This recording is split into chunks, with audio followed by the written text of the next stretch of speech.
ছোট্ট বাচ্চাকে কোলে নিয়েই খাবার ডেলিভারি করছে বাবা। রোদে ঝড়ে উপেক্ষা করেই জীবনযুদ্ধে বাবার সাথে থাকছে শিশুটি। অবাক হচ্ছেন তো? তেমনি অবাক হয়েছেন নিউ দিল্লির টাটা স্টোর বক্সের ম্যানেজাররা। তাহলে জীবনযুদ্ধে লড়াই করা এই বাবার গল্প শুরু করলাম। সোনু একজন উদ্যমী যুবক। তার জীবন প্রতিদিনই এক নতুন সংগ্রামের মুখোমুখি। শহরের এক কোণার গলিতে ছোট্ট একটি কুঁড়ে ঘরে সে থাকে তার একমাত্র কন্যার সাথে।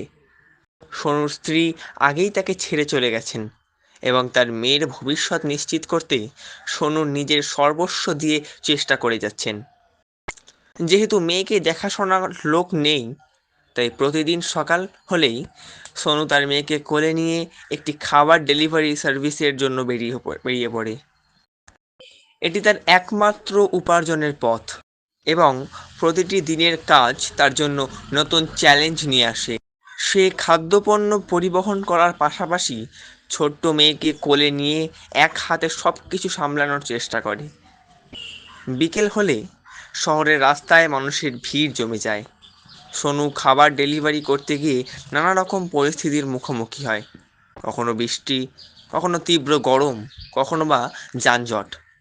এসব কিছু ও তার কাছে বাধা দেয়, কিন্তু সোনু কখনোই হাল ছাড়েনি। সে জানে তার মেয়ের জন্য এই সংগ্রাম খুবই জরুরি। একদিন তার ডেলিভারি একটি বড় পার্টিতে পৌঁছে দিতে হয়েছিল। রাতের অন্ধকারে সোনু যখন পার্টির ঠিকানার দিকে রওনা হলো, তখন ছোট্ট মেয়েটি খুবই অস্থির ছিল। মেয়েটি কান্না করতে থাকলো এবং সোনু বুঝতে পারলো যে তাকে এক হাতে খাবার এবং অন্য হাতে মেয়েকে সামলাতে হবে। পার্টির লোকেরা সোনুর এই দৃঢ়তা ও দায়িত্ববোধ দেখে মুগ্ধ হয়ে যায়। তারা শুধু খাবারই গ্রহণ করলো না, বরং সোনুকে সম্মান প্রদর্শনও করলো এবং তার কঠোর পরিশ্রমের প্রশংসা করলো। সোনুর এই সংগ্রামী জীবন তার মেয়ের জন্য একটি শিক্ষণীয় গল্প। তার কঠোরতা, পরিশ্রম, দায়িত্ববোধ এবং সৃষ্টিশীলতা মেয়েকে শিখিয়েছে যে জীবনের প্রতিটি চ্যালেঞ্জের সামনে দাঁড়াতে হবে, কখনো হাল ছাড়ার নয়। সোনুর লড়াকু মনোভাব ও সাহসিকতা তার মেয়ের জীবনে একটি শক্তিশালী বার্তা দিয়ে গেছে।